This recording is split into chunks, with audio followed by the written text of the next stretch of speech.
ಗಂಡನ ಹತ್ರ ಪಿಕ್ ಪ್ಯಾಕೆಟ್ ಮಾಡಿ ಹೆಂಡತಿ ಕೈ ಕೊಟ್ಟು ನಾನು ಕೊಟ್ಟೆ ಅಂತ ಎದೆ ಬಡ್ಕೊಳ್ಳೋದು ಸಿದ್ದರಾಮಿಕ್ಸ್. ತಾಯಂದ್ರು ಅರ್ಥ ಮಾಡ್ಕೊಳ್ಬೇಕು, ಕೊಟ್ಟಿದ್ದು ಸಿದ್ದರಾಮಯ್ಯನವ್ರ ಕಿಸೆ ಹಣ ಅಲ್ಲ, ನಿಮ್ಮ ಯಜಮಾನ್ರ ಪಿಕ್ ಪ್ಯಾಕೆಟ್ ಮಾಡಿದ ಹಣ. ನಿಮ್ಮ ಯಜಮಾನ್ರ ಜೋಬಿಗೆ ಕತ್ರಿ ಹಾಕಿ ಅವರಿಂದ ದುಡ್ಡು ಕಿತ್ತು ನಾನು ಕೊಟ್ಟೆ ಅಂತ ಹೇಳಿ 5 kg ಅಕ್ಕಿ, ಕಾಂಗ್ರೆಸ್ಸಿಂದ 1 ಕಾಳು ಅಕ್ಕಿ ಇಲ್ಲ. ಕಾಂಗ್ರೆಸ್ಸಿಗೆ ದಕ್ಷಿಣ ಕನ್ನಡದಲ್ಲಿ, ಉಡುಪಿಯಲ್ಲಿ, ಕರ್ನಾಟಕದಲ್ಲಿ ಬಗನೇಗೂಟವನ್ನು ಹೊಡೆಯುವಂತ ಚುನಾವಣೆ ಆಗಬೇಕು.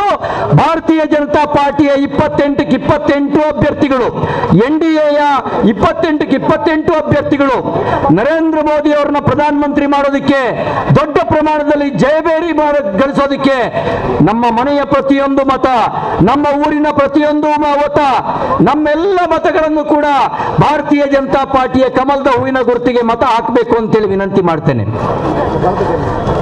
ನಿನ್ನೆ ಮಾಧ್ಯಮದಲ್ಲಿ ಒಂದು ಸುದ್ದಿ ಓದಿದೆ.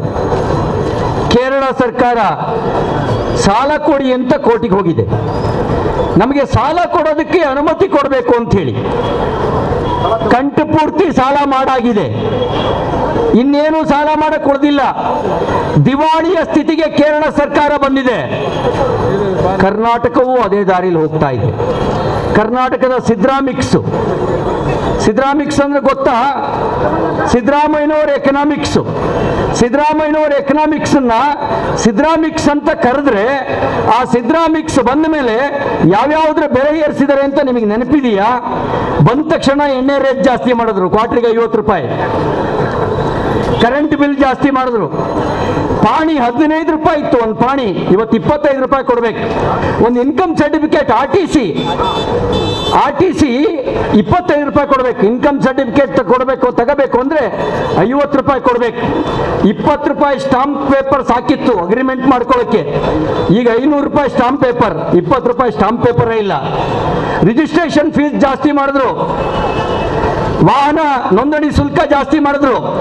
ಎಲ್ಲ ಬೆಲೆ ಏರಿಸಿ ಗಂಡನ ಹತ್ರ ಪಿಕ್ ಪ್ಯಾಕೆಟ್ ಮಾಡಿ ಹೆಂಡತಿ ಕೈ ಕೊಟ್ಟು ನಾನು ಕೊಟ್ಟೆ ಅಂತ ಎದೆ ಬಡ್ಕೊಳ್ಳೋದು ಸಿದ್ದರಾಮಿಕ್ಸ್.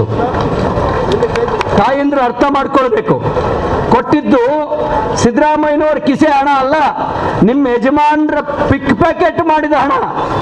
ನಿಮ್ಮ ಯಜಮಾನ್ರ ಜೋಬಿಗೆ ಕತ್ರಿ ಹಾಕಿ ಅವರಿಂದ ದುಡ್ಡು ಕಿತ್ತು ನಾನು ಕೊಟ್ಟೆ ಅಂತ ಹೇಳಿ 5 kg ಅಕ್ಕಿ, ಕಾಂಗ್ರೆಸ್ಸಿಂದ 1 ಕಾಳು ಅಕ್ಕಿ ಇಲ್ಲ.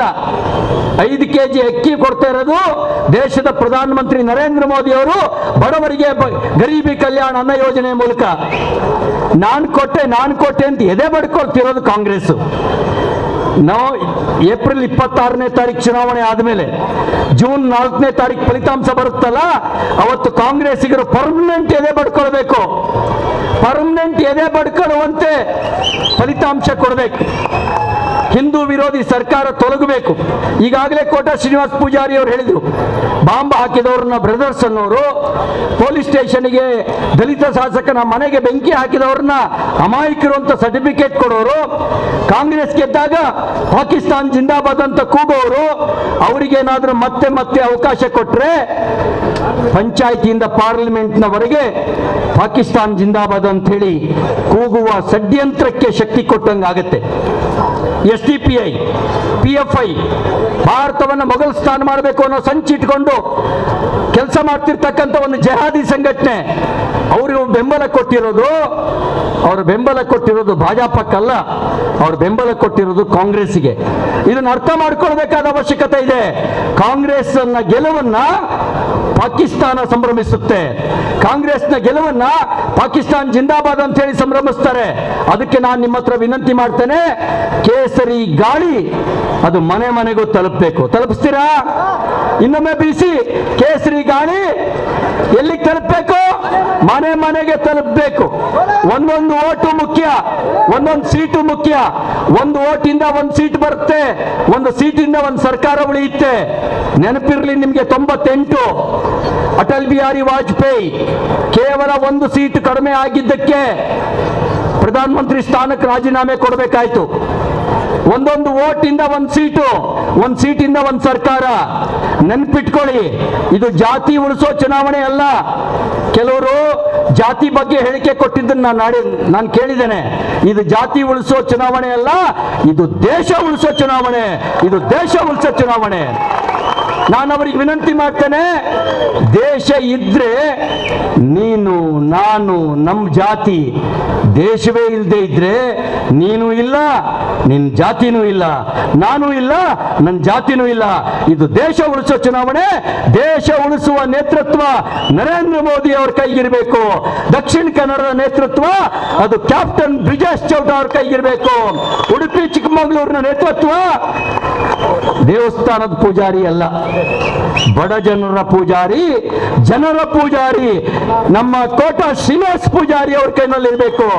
ಅದಕ್ಕಾಗಿ ಭಾರತೀಯ ಜನತಾ ಪಾರ್ಟಿಯ ಕಮಲದ ಹೂವಿನ ಗುರುತಿಗೆ ಮತ ಹಾಕೋದ್ರ ಮೂಲಕ, ಎಲ್ಲಿ ನಮ್ಮ ಮೈತ್ರಿ ಅಭ್ಯರ್ಥಿ ಇದ್ದಾರೆ ಅಲ್ಲಿ ಮೈತ್ರಿ ಪಕ್ಷದ ಚಿಹ್ನೆಗೆ ಮತ ಹಾಕೋದ್ರ ಮೂಲಕ ಬಿಜೆಪಿ ಮತ್ತು NDAಯನ್ನ ಗೆಲ್ಲಿಸೋದಕ್ಕೆ ಆಶೀರ್ವಾದ ಮಾಡಬೇಕು ಅಂತೇಳಿ ವಿನಂತಿ ಮಾಡಿ ಎಲ್ಲರಿಗೂ ಒಂದ್ಸಿ ನನ್ನ ಮಾತು ಮುಗಿಸ್ತೇನೆ. ಭಾರತ್ ಮಾತಾ ಕಿ.